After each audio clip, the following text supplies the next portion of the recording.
ये जो हमारी अगली यूनिट है, लास्ट यूनिट, इलेक्ट्रोमैग्नेटिक वेव्स इस रिवीजन शेड्यूल की, ये बोर्ड एग्जाम के लिए इतनी इंपॉर्टेंट इसलिए हो जाती है, सबसे छोटी यूनिट है और 1 या 2 सवाल इससे आते ही आते हैं। मतलब इतना कम पढ़ के इतने नंबर और कोई यूनिट नहीं देती है। आपकी इलेक्ट्रोस्टैटिक्स कितनी बड़ी यूनिट है और 8 नंबर की होगी शायद, जहां तक मुझे ध्यान है 8-1 नंबर की, इतना ही, लेकिन बहुत बड़ी यूनिट है, कैपेसिटेंस भी आ जाती है, जरा सी यूनिट है और 3-4 नंबर हमें दे जाती है।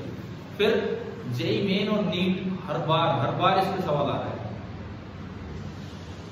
अब जेईई में तो क्या होने लगा, एक बार में अटेम्प्ट कई होने लगे, तो हो सकता है किसी पेपर में सवाल मिस हो जाए इससे, नहीं तो ये था कि हर बार इसमें सवाल आ रहा है जेईई मेन में, और नीट के लिए तो बहुत ज्यादा इंपॉर्टेंट है। तो हमें ये इन शॉर्ट देख लेना है। वैसे इसके भी मैंने कुछ वीडियोस पहले बनाए, जो अच्छे से वीडियोस बनाए, जब टाइम था तो ढंग से ईएमवीएस पढ़ाया है। लेकिन फिर भी आप अपनी एनसीईआरटी बुक पढ़ो, मैं नहीं कहता ज्यादा वीडियोस वगैरह देखो, अपनी एनसीईआरटी बुक पढ़ो, वहीं से सब कुछ है, ठीक है। अगर किसी को देखना हो तो वैसे वो ट्राई कर सकता है। जैसे इसमें हम बात करें, सबसे पहली चीज जो इसमें आती है दैट इज डिस्प्लेसमेंट करंट। क्या होता है displacement current? Displacement current is a quantity that is analogous to current, जो दिखने में जिसका इफेक्ट करंट जैसा है लेकिन वो करंट है नहीं। हम वायर्स में करंट पढ़ते हैं, वो होता है कंडक्शन करंट। हम चार्ट वायर को चलाते हैं, वो होता है कन्वेक्शन करंट। समझ रहे हो? वायर फिक्स है, उसके अंदर इलेक्ट्रॉन चल रहे हैं, ये कौन सा करंट है? Conduction current. Non conducting wire पे चार्ज देकर उसे घुमा लिया, चला दिया, कभी यूज हुआ है? हुआ है ना शायद, हाँ। तो ये कन्वेक्शन करंट है। ये कौन सा तीसरा करंट आ गया? Displacement current. ये कोई करंट ही नहीं है। अगर किसी इलाके में इलेक्ट्रिक फील्ड टाइम के साथ चेंज हो रहा है, देखो करंट का मेन इफेक्ट क्या था? करंट अपने आसपास कौन सा फील्ड फैलाता है? मूविंग चार्ज अपने आसपास कौन सा फील्ड फैलाते हैं? Magnetic field. तो यूं पाया गया, फैराडे की बात को ध्यान में रखते हुए मैक्सवेल ने एक नई बात निकाली। तो अगर लोग कैसे दिमाग लगाते थे, जिस तरह एल्बर्ट आइंस्टाइन की बात को ध्यान में रखते हुए डी ब्रोई ने अपनी थ्योरी दी थी मैटर वेव्स की, है ना, इसी तरह फैराडे ने बोल रखा था कि अगर मैग्नेटिक फील्ड टाइम के साथ चेंज होता है तो वो क्या प्रोड्यूस करेगा? इलेक्ट्रिक फील्ड, है ना। पढ़िया है हम ये तो, इलेक्ट्रिक फील्ड। अरे वो सवाल भी कर दिए, आखिरी सवाल एनसीईआरटी का, कितना इलेक्ट्रिक फील्ड हो, ये सब भूल तो नहीं हो 1-2 दिन में ही, ऐसा कुछ, है ना। सुनो, तो फैराडे ने जो बात कही उससे मैक्सवेल को लगा कि अगर टाइम के साथ चेंज होने वाला magnetic field electric field produce कर सकता है, तो टाइम के साथ चेंज होने वाला इलेक्ट्रिक फील्ड भी क्या प्रोड्यूस कर देगा? अगर टाइम के साथ चेंज होने वाला मैग्नेटिक फील्ड, जब आप मैग्नेट को पास लेके आए, उसने इलेक्ट्रिक फील्ड प्रोड्यूस किया, तो टाइम के साथ चेंज होने वाला इलेक्ट्रिक फील्ड भी क्या प्रोड्यूस कर जाएगा? Magnetic field. ये जस्ट एक सिमेट्री आर्ग्यूमेंट था और ये पाया गया तो बहुत सही है। ये कैसे चेक किया गया? कैपेसिटर की लार्ज प्लेट्स ली, कैपेसिटर की प्लेट्स को चार्ज किया गया। अब जब चार्ज हो रही है प्लेट, जब प्लेट चार्ज हो रही है तो इस पे भी चार्ज बढ़ रहा है, इस पे भी चार्ज बढ़ रहा है, चार्ज बढ़ रहा है तो बीच में इलेक्ट्रिक फील्ड बढ़ रहा होगा। इलेक्ट्रिक फील्ड बढ़ रहा था उस वक्त, वहां निडल रख के देखी गई, मैग्नेटिक निडल, तो उसमें डिफ्लेक्शन पाया गया, यानी कि वहां क्या प्रोड्यूस हो चुका है? Magnetic field. हमें क्वालिटेटिव आइडिया लेना है इस चैप्टर में, क्वांटिटेटिव आइडियाज पे नहीं जाना है, और बोर्ड एग्जाम हमें केवल क्वालिटेटिव आइडिया लेते हैं जो आपका सिलेबस है। समझ आ रहा है? डिस्प्लेसमेंट करंट किसे बोला गया? अगर टाइम के साथ चेंज होने वाला इलेक्ट्रिक फील्ड कहीं है तो वो करंट की तरह बिहेव कर रहा है, क्योंकि वो क्या प्रोड्यूस कर रहे हैं? Magnetic field. वहीं पे टर्म जनरेट हुई जिसे हम क्या बोलते हैं? Displacement current. क्लियर है? और इसको रिलेट किया गया फ्लक्स के साथ। जिस तरह फैराडे ने टाइम के साथ चेंज होने वाले मैग्नेटिक फील्ड की वजह से जो इलेक्ट्रिक फील्ड आया उसको ईएमएफ से रिलेट करके बताया था। मेरी बात देखिए, ध्यान से सुनो। जिस तरह फैराडे ने टाइम के साथ चेंज होने वाले मैग्नेटिक फील्ड की वजह से जो इलेक्ट्रिक फील्ड प्रोड्यूस होगा उसको ईएमएफ की टर्म्स में बताया था। क्या बताया था फैराडे ने? ये तो ट्रांसफॉर्मर ना हुआ पहले भाई, बताइए।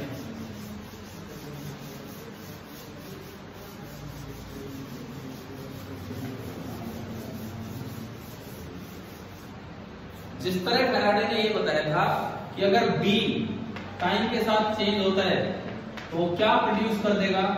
ई।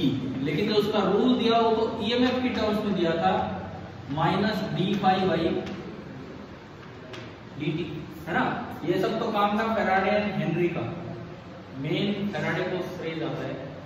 उसी तरह मैक्सवेल ने बताया कि टाइम के साथ अगर चेंज होने वाला ई है तो वो क्या प्रोड्यूस कर देगा, बी।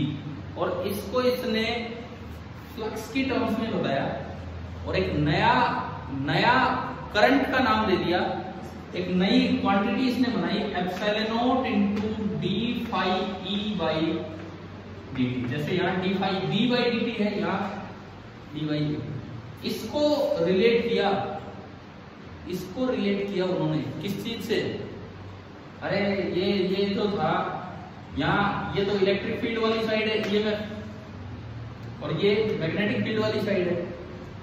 तो यहाँ इलेक्ट्रिक फील्ड वाली साइड तो आ चुकी है, कौन सी साइड बची है, मैग्नेटिक। बहुत जबरदस्त काम किया था इन्होंने और इन्होंने बताया इंटीग्रल बी डॉट डीएल बराबर म्यू नॉट इनटू डिस्टेंस। अब लोगों को याद आ गई एम्पियर सर्किट लॉ की, कि एम्पियर सर्किट लॉ पढ़ा था हमने इस तरह का। तो ये किसकी जगह आ रहा है, किसकी जगह, करंट की जगह। तो इस क्वांटिटी को नाम दे दिया गया डिस्प्लेसमेंट करंट। समझ आया क्या होता है, ये कोई करंट है नहीं लेकिन ये करंट की तरह बिहेव करता है। इसका भी काम है मैग्नेटिक फील्ड फैला देना, तो इसीलिए इसको बोला गया डिस्प्लेसमेंट करंट। अपनी बुक में देखना एक बार, पेज नंबर 271 इक्वेशन 8.4,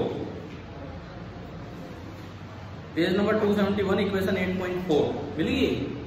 आई क्या बना रखा है इन्होंने, epsilon not into D phi E by D. Clear है। और इन्होंने एम्पियर्स लॉ को मॉडिफाई कर दिया, वो बन गया एम्पियर मैक्सवेल लॉ। इन्होंने जो एम्पियर्स लॉ को मॉडिफाई किया, देखो पुराना एम्पियर्स लॉ क्या था, पुराना एम्पियर्स लॉ था integral of B dot dl. पुराना एम्पियर्स लॉ था integral of B dot dl is equal to mu naught into बस आई इन था, वो होता था कंडक्शन करंट। इन्होंने कहा जो कंडक्शन करंट आपका है तो उसमें से वो तो आप रखो, साथ में हमारी भी एक टर्म ऐड कर दो mu naught into D phi by dt, जिसको बोला गया डिस्प्लेसमेंट करंट। और इस लॉ को नाम दिया गया एम्पियर मैक्सवेल लॉ। पहले था ये एम्पियर सर्किट लॉ, अब ये बन गया एम्पियर मैक्सवेल लॉ। इसमें दिखाता हूं मैं आपको, पेज नंबर 272 पे आप आओ, इक्वेशन 8.6 मिलेगी और इसके नीचे लिखा भी है ampere Maxwell law. Page number 272 equation 8.6।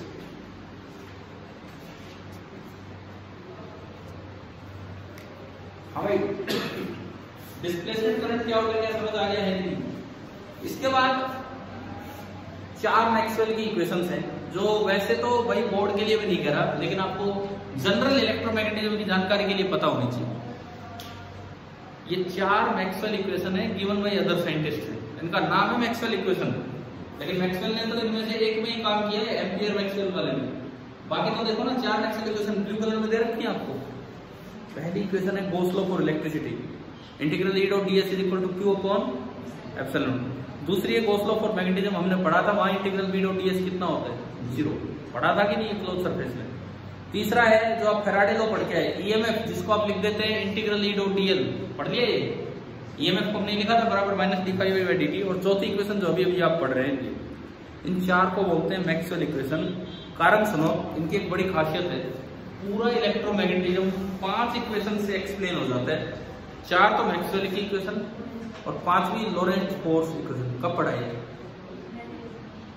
Magnetism में, बताया था क्या, मैंने बताया था यहाँ पे, ठीक है। तो याद रखो ये चीज, 4 Maxwell equation plus Lorentz force equation, F बराबर Q E plus Q B cross B, ये 5 इक्वेशन मिलके पूरे इलेक्ट्रोमैग्नेटिज्म के हर एक फिनोमेना को एक्सप्लेन कर सकती हैं।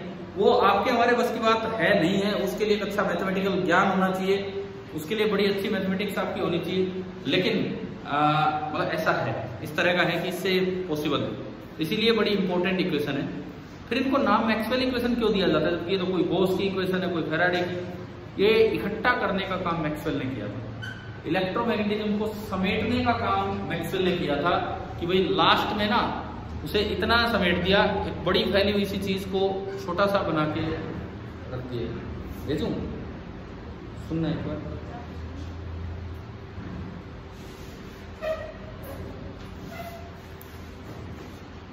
ये 4 मैक्सवेल इक्वेशन आपके बोर्ड पेपर में आए ना आए, लेकिन एटलीस्ट हमें वैसे पता होना चाहिए कि भाई क्या है 4 मैक्सवेल इक्वेशन। समझ आ गया नहीं? ठीक है। उसके बाद ईएम वेव, तो इस चैप्टर का सबसे इंपॉर्टेंट पार्ट है, that is electromagnetic wave. Page number 274 पे आपको देखो, आगे के लिए एक बड़ा टॉपिक है, अभी हमारे लिए बड़ा नहीं, हमारे लिए गिनती की जानकारियां हमें होनी चाहिए। सबसे पहली बात, सोर्स ऑफ ईएम वेव क्या है? Accelerated charge. बस कोई चार्ज पार्टिकल और उसमें एक्सेलरेशन हो तो that is the source of EM wave. For example oscillating charge, for example revolving charge. समझ गए हो? दूसरी बात, ये वेव है तो इसकी कोई फ्रीक्वेंसी होगी। फ्रीक्वेंसी ऑफ ईएम वेव कितनी होती है? फ्रीक्वेंसी ऑफ ईएम वेव कितनी होती है? जितनी सोर्स चार्ज की ऑसिलेशन या रिवॉल्यूशन की फ्रीक्वेंसी, जितनी सोर्स चार्ज की ऑसिलेशन या रिवॉल्यूशन की फ्रीक्वेंसी है उतनी ईएम वेव की फ्रीक्वेंसी है। जितनी इनकी एंगुलर फ्रीक्वेंसी होती है उतनी वेव की एंगुलर फ्रीक्वेंसी। ठीक है। तीसरी बात, इसका नाम इलेक्ट्रोमैग्नेटिक वेव क्यों बना? क्योंकि इसके साथ जो वेरिएबल पैरामीटर है वो एक इलेक्ट्रिक फील्ड है और एक मैग्नेटिक फील्ड। जब भी एक सोर्स चार्ज एक्सेलरेट करेगा तो कुछ इस तरह का मीडियम बनता चलेगा कि इलेक्ट्रिक और मैग्नेटिक फील्ड टाइम के साथ ऑसिलेट होते चलेंगे। कभी इलेक्ट्रिक फील्ड बढ़ेगा, ऑसिलेट होगा, मैग्नेटिक फील्ड बढ़ेगा। कैसे भाई? ई अगर टाइम के साथ चेंज हो रहा है, ये हमने अभी बोर्ड पे लिखा, ई अगर टाइम के साथ चेंज हो रहा है तो क्या जनरेट कर देगा? बी। और बी अगर टाइम के साथ चेंज हो रहा है तो ये एक दूसरे को रिप्रोड्यूस करते चलते हैं और वो वेव आगे बढ़ जाती है। एक बड़ी खोज थी ये ईएम वेव्स तो। ठीक है, बहुत ही बड़ा ये लगा लो। आज क्या है यार, देखो आप लोग जब छोटे बच्चे थे, तब की बात करता हूँ, कितने साल पहले की बात करूँ, मान लो 15 साल पहले। 15 साल पहले तो बस पैदा ही हुए होंगे, इस तरह के होंगे, है ना, ये सब था।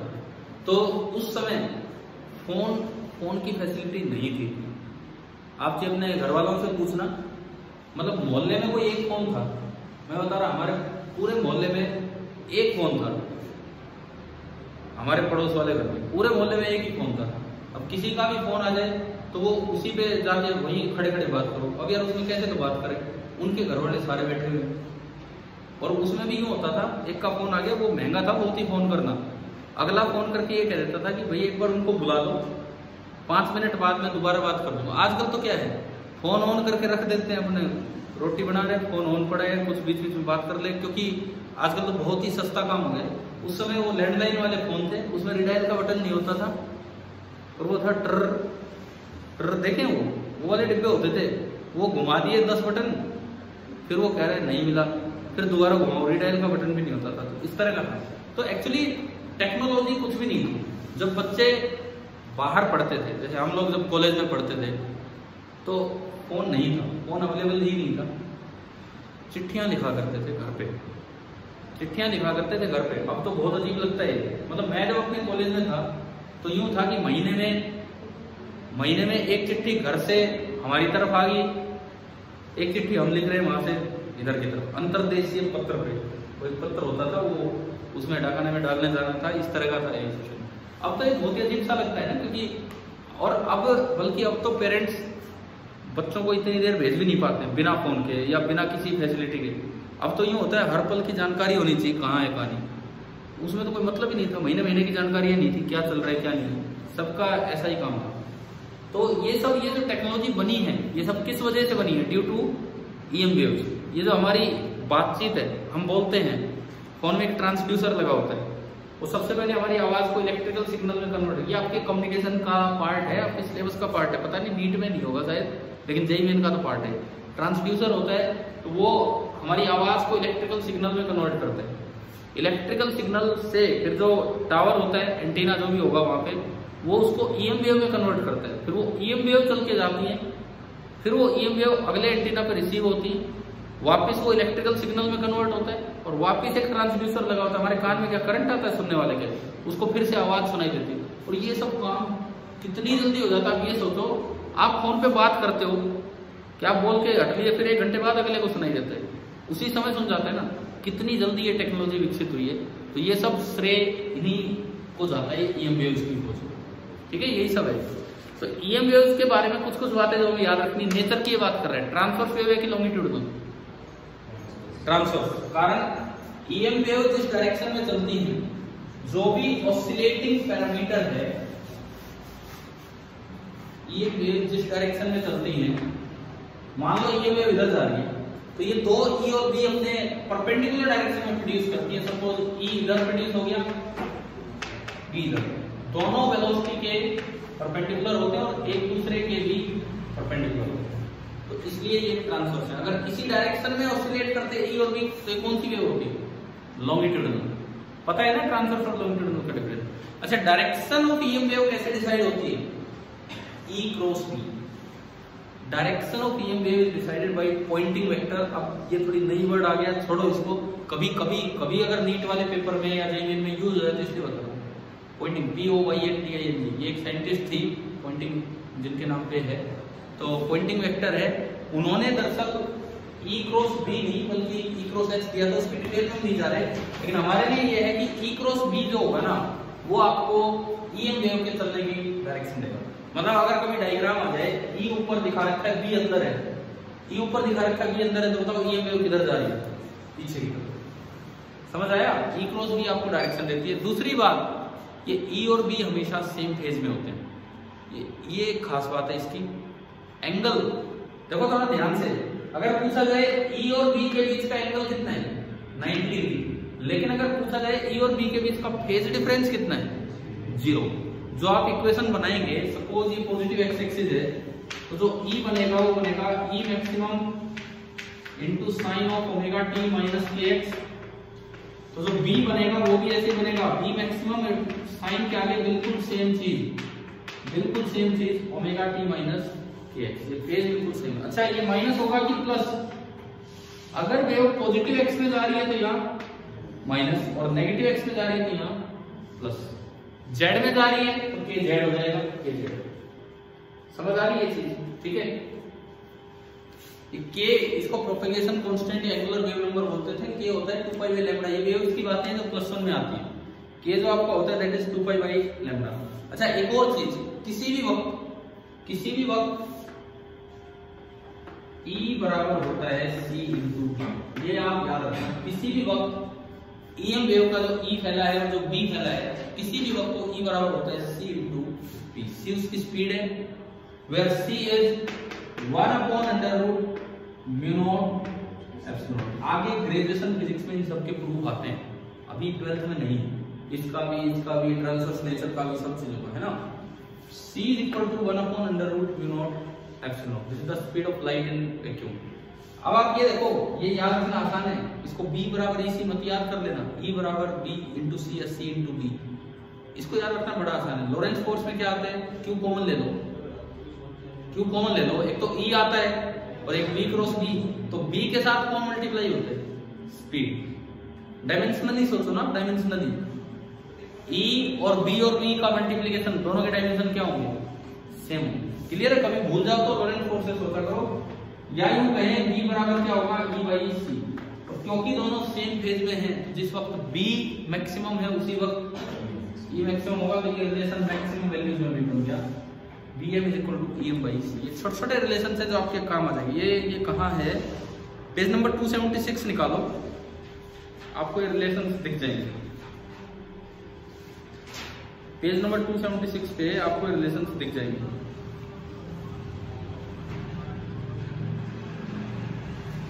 हमें मिल गए ना ये रिलेशन, ठीक है। और मैं आपको ज्यादा इसकी थ्योरी में नहीं लेके जा रहा हूँ, क्योंकि हमारे लिए बहुत ही ऊपर से सवाल आते हैं। बाकी बहुत ही अच्छा सा काम है। सवाल आ जाए क्या ईएम वेव में स्टैंडिंग वेव बन सकती है? कभी पढ़ी है +1 में स्टैंडिंग वेव है?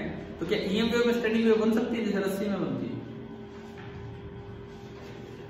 पेज नंबर 277 पे आओ। पेज नंबर 277 पे सेकंड पैराग्राफ में हर्ट्ज के बारे में बता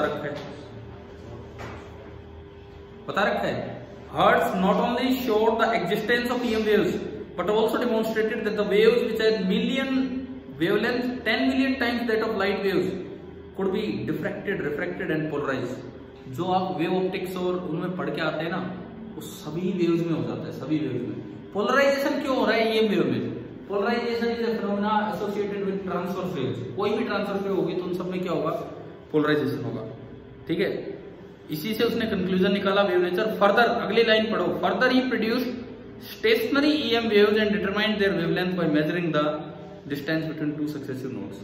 मुझे ये लगता है, मुझे जहां तक याद आ रहा है, मैंने जब पीछे कोरोना टाइम में जो वीडियो लेक्चर्स दिए थे, शायद मैंने इस पॉइंट पे भी कुछ टाइम बिताया था कि कैसे स्टैंडिंग वेव्स बनाते हैं। यार देखो, बोर्ड में नहीं आएगा ये, बोर्ड में तो यूं पूछ ले बस कि बताओ स्टैंडिंग वेव बन सकती है, बिल्कुल बन सकती है, लेकिन इससे लैम्डा कैसे निकाला, तो मैंने वो शायद जहां तक मुझे याद आ रहा है मैंने उन क्लासेस में बना के दिया होगा।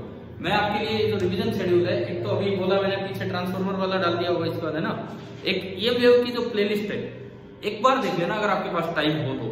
मैं बोर्ड के लिए नहीं कह रहा हूँ, मैं नीट या उसके लिए भी बोल रहा हूँ। ठीक है, एक फास्ट करके देख लेना, ये एनसीईआरटी साथ लेके बैठ जाना, क्योंकि ये छोटी छोटी बातें आप मिस कर रहे होंगे। चलिए अब आगे बढ़ते हैं। एक टर्म है बिल्कुल लास्ट में, देखो P बराबर U/C मिल गया। ये क्या है, आपसे पूछा जाए क्या वेव का भी मोमेंटम होता है? बिल्कुल होता है, क्योंकि वेव को पार्टिकल नेचर दिया था आइंस्टीन ने, फोटोन, और फोटोन है तो पार्टिकल है तो उसका चलेगा तो मोमेंटम भी होगा। अब वेव का मोमेंटम का क्या फॉर्मूला है, अगर इतना पोर्शन लाइट का आ रहा है, इतना पोर्शन लाइट का आ रहा है जिसके अंदर एनर्जी स्टोर्ड U है, एनर्जी स्टोर्ड कैसे निकले भाई, उसके अंदर इलेक्ट्रिक फील्ड भी है और उसके अंदर इलेक्ट्रिक फील्ड की एनर्जी डेंसिटी होती है 12ε0d², पढ़ चुके हम। मैग्नेटिक फील्ड की होती है b²/2μ0, उन दोनों को वॉल्यूम से मल्टीप्लाई कर दो, वो टोटल एनर्जी आ गई, और U को C से डिवाइड कर दो, वो उस वेव का क्या होता है, मोमेंटम। क्योंकि वेव के पास मोमेंटम है, इसलिए जब धूप हमारे ऊपर आती है तो ना केवल गर्मी देती है बल्कि वो फोर्स भी लगाती है। धूप हमारे ऊपर आई तो फोटोन हमारी बॉडी ने एब्जॉर्ब की, U एनर्जी वाली लाइट आई, मैंने एब्जॉर्ब की, मान लो कंप्लीट एब्जॉर्प्शन कर दिया मेरी बॉडी ने, U एनर्जी वाली लाइट आई, कंप्लीट एब्जॉर्प्शन कौन करता है, ब्लैक बॉडी। तो अपनी बॉडी मान लो एक ब्लैक बॉडी की तरह है, तो जब U एनर्जी वाली लाइट आई तो कंप्लीट एब्जॉर्प्शन किया, तो एनर्जी ट्रांसफर तो U है, मोमेंटम ट्रांसफर कितना है, U/C, और मोमेंटम ट्रांसफर किया है तो धूप ने हमारे ऊपर फोर्स भी लगाया, लेकिन वो बहुत कम है। कारण क्या है, U/C, C बहुत ही ज्यादा होने से। अब सोचो आप, अगर लाइट की स्पीड कम होती तो धूप मुक्के मारती है हमारे, अरे फिर तो भाई धूप में निकलना मुश्किल हो जाता, बच बच के जाना पड़ता। समझ रहे हो क्या, U/C अगर C कम हो जाता तो U/C बहुत ज्यादा हो जाता और हमारे अच्छे लगते फिर तो। ठीक है, इस तरह का काम था। ये जो रेडिएशन प्रेशर है, इसके बारे में पेज नंबर 278 पे भी थोड़ा जिक्र कर रखा है कि विजिबल लाइट का प्रेशर कितना होता है, 7 × 10⁻⁶ Nm/m², इतना फोर्स पर यूनिट एरिया ही लगाते हैं। ठीक है, इसके सॉल्व एग्जांपल आप ट्राई करना। आखिरी पार्ट जो आपके बोर्ड के लिए सबसे ज्यादा इंपॉर्टेंट है, सबसे ज्यादा इंपॉर्टेंट, डेफिनेटली एक सवाल तो मिलेगा यहाँ से, कौन सा, इलेक्ट्रोमैग्नेटिक स्पेक्ट्रम। भाई इसमें ना मैं आपको बताऊं, एक तो जो इन्होंने टेबल बना रखी है ना पेज नंबर 283 पे, ये टेबल याद करना। हाँ, बोर्ड में ना ऐसे सवाल आते हैं, मैं आपको बता दूं, बोर्ड में इस तरह से सवाल आ जाते हैं कि name the EM wave whose frequency is this या whose wavelength is this। बिल्कुल सीधे ऐसे सवाल आए हुए हैं, बहुत बार आ रहे हैं ऐसे।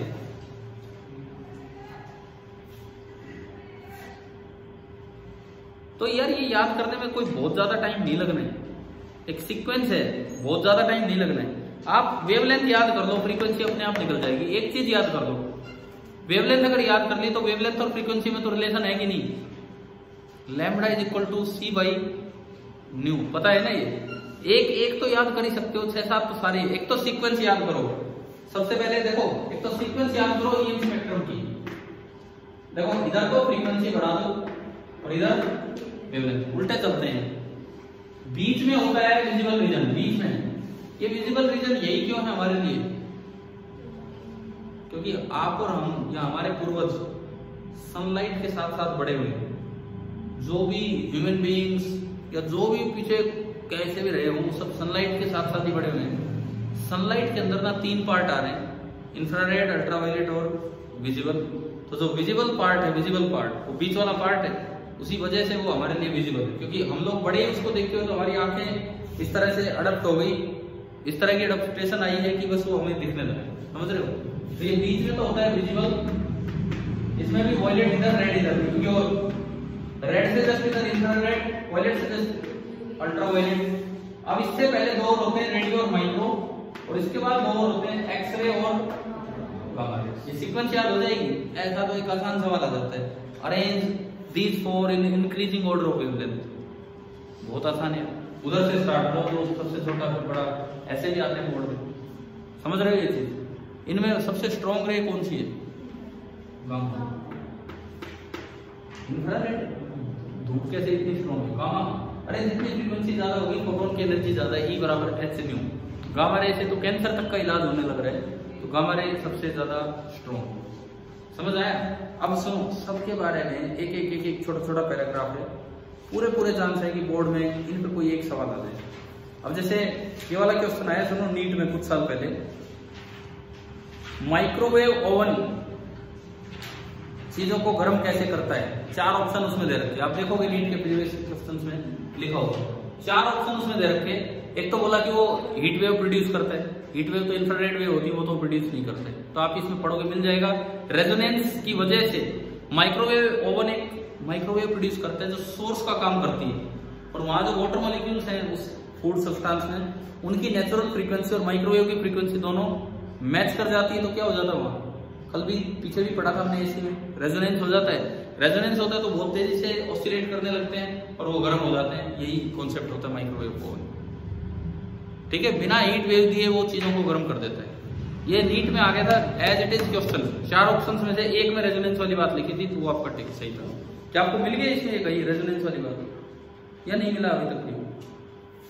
अरे लास्ट की कुछ लाइनों में मिल जाएगा। In such ovens the frequency of microwave is selected to match the, मिल गया ना ये? आगे समझ सबके बारे में एक दो पैराग्राफ हैं, पढ़ना, जरूर पढ़ना। यूं आ जाए कि टीवी का जो रिमोट कंट्रोल होता है उसमें कौन सी वेव चलती है? इंफ्रारेड। टीवी का जो रिमोट कंट्रोल होता है ना, वो इंफ्रारेड एलईडी यूज करता है, इंफ्रारेड एलईडी। इसका ये मतलब नहीं है सर्दियों में रिमोट के सामने बैठ के सेकने लग रहे हैं, इतनी भी वो इंफ्रारेड नहीं होती कि भाई हमें कुछ गर्मी प्रदान करे। ठीक है, बस वो टीवी के लिए यूजफुल है। विजिबल तो है ही हमारी जानकार। अल्ट्रावायलेट, ये आई सर्जरी वाला क्वेश्चन भी आया था बोर्ड में। लेसिक आई सर्जरी में कौन सी वेव यूज होती है? नीचे दे रखे हैं, लेसिक आई सर्जरी में कौन सी वेव यूज होती है? अल्ट्रावायलेट। ठीक है, वेल्डर्स किस वेव से बच, वेल्डिंग देखिए, वेल्डिंग उसमें देखा जो वेल्डिंग करता है वो आगे काफी ब्लैक सा शीशा लगा के रखता है, वो अल्ट्रावायलेट वेव से बचते हैं।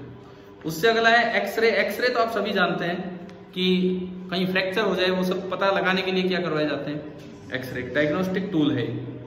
और आखिरी है गामा रे, जो इवन कैंसर सेल्स तक को डिस्ट्रॉय कर सकता है। थोड़े थोड़े यूजेस का आइडिया होना चाहिए।